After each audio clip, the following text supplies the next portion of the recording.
ಇರಾನಲ್ಲಿ ಇತಿಹಾಸ ಮತ್ತೆ ಯೂಟರ್ನ್ ತಗೊಂಡಿದೆ. 47 ವರ್ಷಗಳ ಹಿಂದೆ ಇಸ್ಲಾಮಿಕ್ ರೆವಲ್ಯೂಷನ್ ಮೂಲಕ ರಾಜರ ಆಡಳಿತವನ್ನು ಕಿತ್ತು ಕೊಮೈನಿಗಳ ಇಸ್ಲಾಮಿಕ್ ಡಿಕ್ಟೇಟರ್ಶಿಪ್ನ 1979ರಲ್ಲಿ ತಂದಾಗ ಸೆಲೆಬ್ರೇಟ್ ಮಾಡಿದ್ದ ಅದೇ ಇರಾನ್ನ ಜನ ಇವತ್ತು ಕೊಮೈನಿ ಸಾವನ್ನು ಸಂತೋಷದಿಂದ ಸೆಲೆಬ್ರೇಟ್ ಮಾಡ್ತಿದ್ದಾರೆ. ಈ ಬದಲಾವಣೆ ಯಾಕೆ ಅಂತ ಈ ವಿಡಿಯೋದಲ್ಲಿ ನಾನು ಹೇಳ್ತೇನೆ. ಬಟ್ ಅದಕ್ಕಿಂತ ಮುಂಚೆ ಈ ಅಮೇರಿಕಾ-ಇಸ್ರೇಲ್ ಅಟ್ಯಾಕ್ ಏನು, ಯಾಕೆ, ಯಾವಾಗ ಹಾಗೂ ಈ ಸಂಘರ್ಷದಿಂದ ಇಂಡಿಯಾಗೆ ಯಾವ ರೀತಿ ಪರಿಣಾಮ ಬೀರಲಿದೆ ಅಂತ ನೋಡೋಣ. ಸೊ ಸ್ಟಾರ್ಟ್ ಮಾಡೋಕ್ಕೂ ಮುಂಚೆ ಥಿಂಕಿಂಗ್ ಕನ್ನಡಿಗದ ಈ ವಿಡಿಯೋಗೆ ನಿಮ್ಮ ಪ್ರೆಷಿಯಸ್ ಸಮಯ ಕೊಟ್ಟಿದ್ದಕ್ಕೆ ಬಿಗ್ ಥ್ಯಾಂಕ್ ಯು.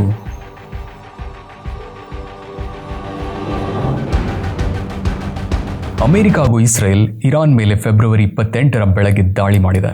ಈ ಮಿಲಿಟರಿ ಆಪರೇಷನ್ನ ಅಮೆರಿಕ ಆಪರೇಷನ್ ಎಪಿಕ್ ಫ್ಯೂರಿ ಅಂದರೆ ಆಪರೇಷನ್ ಮಹಾ ಉಗ್ರ ಕೋಪ ಅಂತ ಕರೆದ್ರೆ, ಇಸ್ರೇಲ್ ಇದನ್ನು ಆಪರೇಷನ್ ರೋರಿಂಗ್ ಲಯನ್ ಅಂದರೆ ಗರ್ಜಿಸೋ ಸಿಂಹ ಅಂತ ಹೆಸರು ಕೊಟ್ಕೊಂಡಿದೆ.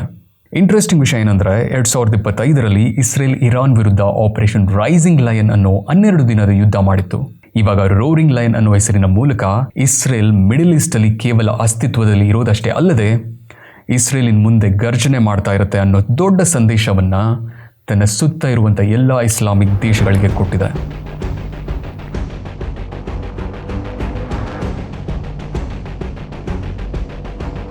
ಈ ಯುದ್ಧ ಯಾಕೆ ನಡೀತಿದೆ? ಮೊದಲು ಇಮ್ಮಿಡಿಯೇಟ್ ಕಾರಣಗಳನ್ನು ನೋಡೋದಾದರೆ, ಮೊದಲನೇ ಕಾರಣ ನ್ಯೂಕ್ಲಿಯರ್ ವೆಪನ್ಸ್ ಹಾಗೂ ಮಿಸೈಲ್ಸ್.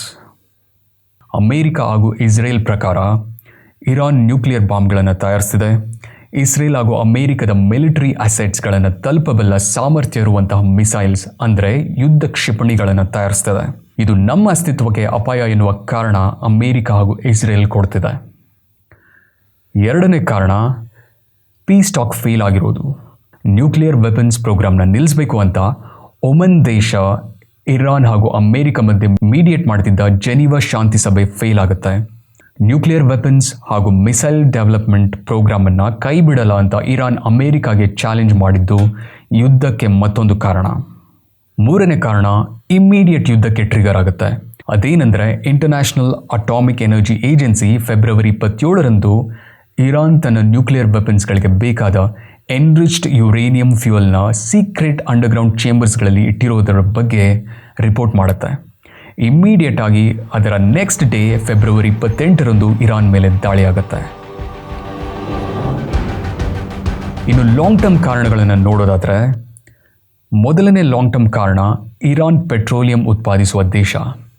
ಸೊ ನ್ಯಾಚುರಲಿ ಅಮೇರಿಕ ಕಣ್ಣು ಇಂತಹ ದೇಶಗಳ ಮೇಲೆ ಬೀಳೋದು ಸಹಜ.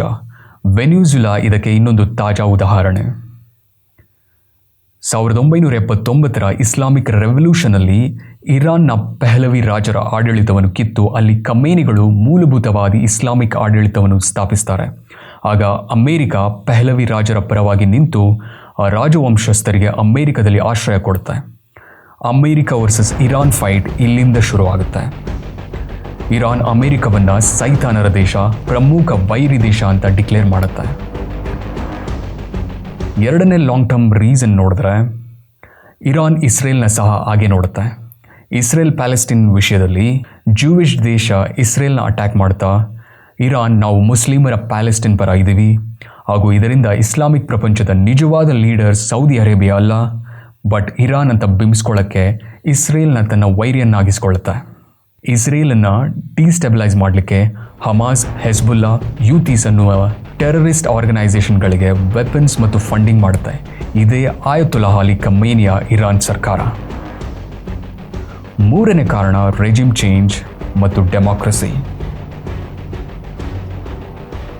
ಈ ರೀತಿಯ ಖಮೇನಿಗಳ ಕಟ್ಟರ್ ಇಸ್ಲಾಮಿಕ್ ಮೂಲಭೂತವಾದಿ ಗೌರ್ಮೆಂಟ್ ಇರಾನಲ್ಲಿ ಇದ್ದಷ್ಟು ದಿನ ಅಮೇರಿಕ ಹಾಗೂ ಇಸ್ರೇಲ್ಗೆ ನಿರಂತರವಾದ ಅಪಾಯ ಇದ್ದದ್ದೇ ಅಂತ ಅಮೇರಿಕ ಹಾಗೂ ಇಸ್ರೇಲ್ ರೆಜಿಮ್ ಚೇಂಜ್ ಅಂದರೆ ಇರಾನಲ್ಲಿ ಇರುವಂತಹ ಸರ್ಕಾರವನ್ನು ಚೇಂಜ್ ಮಾಡಿದರೆ ಅಲ್ಲಿ ಮತ್ತೆ ಪ್ರಜಾಪ್ರಭುತ್ವ ಅಥವಾ ರಾಜಾಡಳಿತ ಬಂದರೆ ತಮಗೆ ಬೇಕಾದ ಪಪೆಟ್ಗಳ ಸರ್ಕಾರವನ್ನು ತಂದು ಪಾಕಿಸ್ತಾನದಂತಹ ಇನ್ನೊಂದು ರೋಗ್ ನ್ಯೂಕ್ಲಿಯರ್ ದೇಶ ಮಿಡಲ್ ಈಸ್ಟಲ್ಲಿ ಬರಬಾರದು ಅನ್ನೋದು ಅವರ ಉದ್ದೇಶ. ನಾನು ನಿಮಗೆ ಪ್ರಾರಂಭದಲ್ಲೇ ಇರಾನ್ನ ಸಾಮಾನ್ಯ ಜನ ಯಾಕೆ ಅವರ ದೇಶವನ್ನು ಬೇರೆ ದೇಶಗಳು ಅಟ್ಯಾಕ್ ಮಾಡಿ ಅವರ ಸುಪ್ರೀಂ ಲೀಡರ್ ಆಯತುಲ್ಲಾ ಅಲಿ ಖಮೇನಿಯನ್ನು ಹತ್ಯೆ ಮಾಡಿದ ಮೇಲೆ ರೋಡಿ ಇಳಿದು ಸೆಲೆಬ್ರೇಟ್ ಮಾಡ್ತಿದ್ದಾರೆ ಅಂದರೆ, ಖಮೇನಿಯ ಸರ್ಕಾರ 1979ರಲ್ಲಿ ಬಂದ ಮೇಲೆ ಇಸ್ಲಾಮಿಕ್ ಆಡಳಿತ ಅಂತ ಹೇಳಿ ಮಹಿಳೆಯರ ಎಲ್ಲ ಹಕ್ಕನ್ನು ಕಸಿದುಕೊಳ್ತಾರೆ. 1979 ರೆವಲ್ಯೂಷನ್ಗಿಂತ ಮುಂಚೆ ಹೀಗಿದ್ದ ಇರಾನ್ ಸ್ವಾತಂತ್ರ್ಯವನ್ನು ಕಳ್ಕೊಳ್ಳುತ್ತೆ.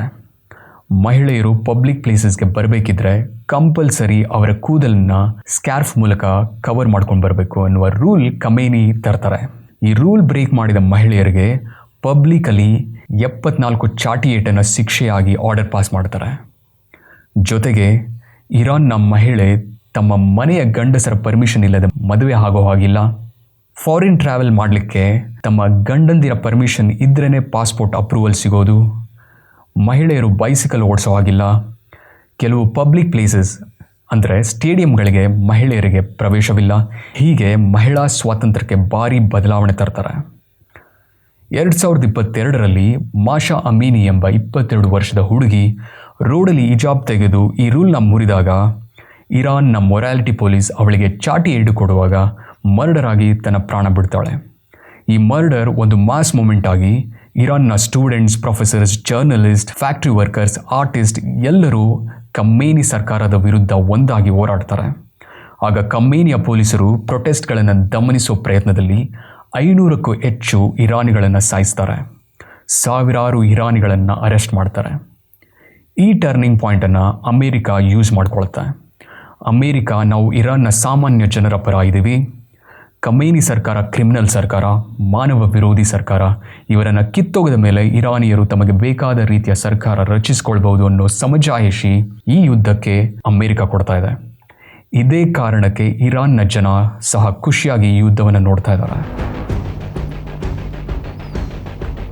ಇಂಡಿಯಾಗೆ ಈ ಯುದ್ಧದಿಂದ ಆಗೋ ಪರಿಣಾಮಗಳೇನೆಂದರೆ, ಮೊದಲನೇದು ಆಯತುಲ್ಲಾ ಅಲಿ ಖಮೇನಿ ಇಂಡಿಯಾದ ಹಿತೈಷಿ ಏನಲ್ಲ. ಕಾಶ್ಮೀರದ ವಿಚಾರದಲ್ಲಿ ಆಜಾದ್ ಕಾಶ್ಮೀರ ಆಗಬೇಕು ಅಂದರೆ ಕಾಶ್ಮೀರ್ ಇಂಡಿಪೆಂಡೆಂಟ್ ಕಂಟ್ರಿ ಆಗಬೇಕು ಅಂತ ಇಂಡಿಯಾದ ವಿಷಯದಲ್ಲಿ ಬಾಲಾಡಿಸಿದ ವ್ಯಕ್ತಿ. ಇಂಡಿಯಾಗೆ ದ ಫಾಲ್ ಆಫ್ ಖಮೇನಿಸ್ ಇದರಿಂದ ಕಳ್ಕೊಳ್ಳೋವಂಥದ್ದು ಏನೂ ಇಲ್ಲ. ಆದರೆ ಎರಡನೇ ಪರಿಣಾಮ, ಅಮೇರಿಕದ ಪಪ್ಪೆಟ್ಗಳು ಇರಾನ್ನಲ್ಲಿ ಅಧಿಕಾರಕ್ಕೆ ಬಂದರೆ ಪಾಕಿಸ್ತಾನ, ಬಾಂಗ್ಲಾದೇಶಗಳ ರೀತಿ ತಲೆನೋವಾಗ್ಬೋದು. ಅಮೇರಿಕ ನಮ್ಮನ್ನು ಅಮೇರಿಕದ ಮೇಲೆ ಡಿಪೆಂಡ್ ಆಗಿ ಇರೋ ಹಾಗೆ ಇರಾನ್ನ ಸಹ ಯೂಸ್ ಮಾಡ್ಕೋಬೋದು. ಮೂರನೇ ಪರಿಣಾಮ, ಶಾರ್ಟ್ ಟರ್ಮಲ್ಲಿ ಪೆಟ್ರೋಲ್ ಡೀಸೆಲ್ ಬೆಲೆ ಏರಿಕೆ ಆಗ್ಬೋದು. ನಾವು ಇದನ್ನು ಮ್ಯಾನೇಜ್ ಮಾಡ್ಬೋದು. ಬಟ್ ಪ್ರಾಬ್ಲಮ್ ಏನಂದರೆ, ಸ್ಟ್ರೈಟ್ ಆಫ್ ಹಾರ್ಮುಜ್ ಮೂಲಕ ನಮ್ಮ 50ರಷ್ಟು ಕ್ರೂಡ್ ಆಯಿಲ್ ಇಂಡಿಯಾಗೆ ಬರುತ್ತೆ. ಇಲ್ಲಿ ಬ್ಲಾಕೇಡ್ ಆದರೆ ಸಪ್ಲೈಲಿ ಭಾರಿ ವ್ಯತ್ಯಾಸ ಆಗುತ್ತೆ. ವೆನೆಜುಲಾ, ರಷ್ಯಾಗಳ ಮೇಲೆ ನಾವು ಮತ್ತಷ್ಟು ಡಿಪೆಂಡ್ ಆಗಬೇಕಾಗುತ್ತೆ. ಹಾಗೆ ಇಂಟರ್ನ್ಯಾಷನಲ್ ಕ್ರೂಡ್ ಆಯಿಲ್ ಬೆಲೆ ಏರಿಕೆ ಆದರೆ SBI ರಿಪೋರ್ಟ್ಗಳ ಪ್ರಕಾರ ಭಾರತದ GDP ಗ್ರೋತ್ ಕಡಿಮೆ ಆಗುತ್ತೆ. ನಾಲ್ಕನೇ ಪರಿಣಾಮ, ಈ ಯುದ್ಧ ಜಾಸ್ತಿ ದಿನಗಳ ಕಾಲ ನಡೆದರೆ ಎಕ್ಸ್ಪೋರ್ಟ್ ಆ್ಯಂಡ್ ಇಂಪೋರ್ಟ್ಸ್ ಮೇಲೆ ಸಹ ಅಡ್ಡ ಪರಿಣಾಮ ಬೀರುತ್ತೆ. ಐದನೇ ಪರಿಣಾಮ, ಆಲ್ರೆಡಿ ಏರ್ ಸ್ಪೇಸ್ ಬ್ಲಾಕೇಡ್ ಆಗಿದೆ. ಇಂಡಿಯಾದಿಂದ ಯುರೋಪ್, ನಾರ್ತ್ ಅಮೇರಿಕಾಗೆ ಹೋಗುವಂಥ ಈ ಮಿಡಲ್ ಈಸ್ಟ್ ಏರ್ ಸ್ಪೇಸ್ನ ಮುಖಾಂತರ ಹೋಗುತ್ತೆ. ಎಕ್ಸ್ಟ್ರಾ ಟ್ರಾವೆಲ್ ಟೈಮ್ ಹಾಗೂ ಟಿಕೆಟ್ ಪ್ರೈಸಸ್ ಜಾಸ್ತಿ ಆಗುತ್ತೆ. ಆರನೇ ಹಾಗೂ ಅತಿ ಮುಖ್ಯವಾದ ಪರಿಣಾಮ ಏನಂದರೆ, ಸುಮಾರು 2 ಕೋಟಿ ಭಾರತ ಮೂಲದ ಪರ್ಸನ್ಸ್ ಆಫ್ ಇಂಡಿಯನ್ ಆರಿಜಿನ್ ಹಾಗೂ 20 ಲಕ್ಷ NRIಗಳು ಮಿಡಲ್ ಈಸ್ಟಲ್ಲಿ ಇದ್ದಾರೆ. ಮಿಡಲ್ ಈಸ್ಟಿಂದ NRIಗಳು ವಾಪಸ್ ಬಂದರೆ ಫಾರಿನ್ ರೆಮಿಟೆನ್ಸ್ ಲಾಸ್ ಆಗುತ್ತೆ. ಇಲ್ಲಿ ಜಾಬ್ ಮಾರ್ಕೆಟಲ್ಲಿ ಕಾಂಪಿಟೇಷನ್ ಇನ್ನೂ ಸ್ವಲ್ಪ ಜಾಸ್ತಿ ಆಗುತ್ತೆ. ಇಮಿಡಿಯೇಟ್ ಆಗಿ ಅವರನ್ನೆಲ್ಲ ವಾರ್ ಝೋನಿಂದ ರಕ್ಷಣೆ ಮಾಡುವಂಥ ಆಪರೇಷನ್ ಸಹ ಇಂಡಿಯನ್ ಗೌರ್ಮೆಂಟ್ ಮೇಲೆ ಬೀಳುತ್ತೆ.